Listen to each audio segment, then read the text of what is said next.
Hello friends, সবাই কেমন আছো? আশা করি খুব ভালো আছো। সবাইকে আমার চ্যানেলে স্বাগতম জানাচ্ছি।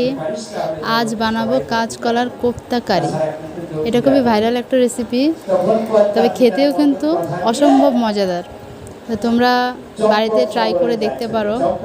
তো এই জন্য প্রথমে কিছু কাঁচকলা সেদ্ধ করে নিলাম, তারপর এইভাবে খোসাটা ছাড়িয়ে আলতো করে মেখে নিলাম। এরপর কিছু সেদ্ধ আলু দিয়ে তাতে হলুদ গুঁড়ো, লঙ্কা গুঁড়ো, জিরে গুঁড়ো, ধনিয়া গুঁড়ো, লবণ, কাঁচা লঙ্কা ও কিছুটা বেসন এইসব দিয়ে ভালো মতো মেখে নেব।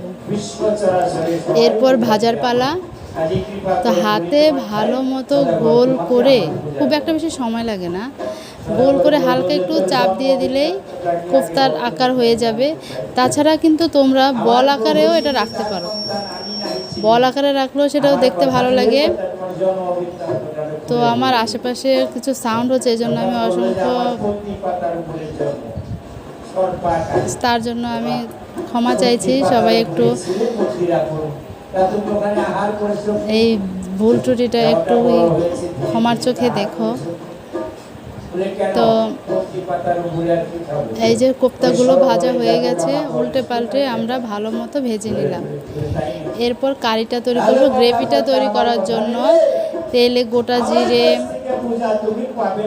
তারপর গোটা গরম মশলা, তেজপাতা সব দিয়ে পেঁয়াজ কুচি দিয়ে পেঁয়াজটা ভাজা হলে আদা রসুনের পেস্ট দিয়ে দেব।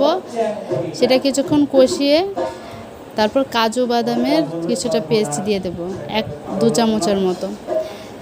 সেটা দিয়েও কষিয়ে নেব। তারপর জিরে গুঁড়ো, ধনিয়া গুঁড়ো এইসব দিয়ে কষানো হলে পরিমাণ মতো ঝোল দিয়ে দেব। এটা মাখা মাখা থাকবে, সেই পরিমাণ মতো ঝোলটা দিতে হবে যেন মশলাটা কষে তরকারিটা হয়ে যেন মাখা মাখা হয়। কষানো হয়ে গেলে কোপ্তাগুলো দিয়ে দিলাম।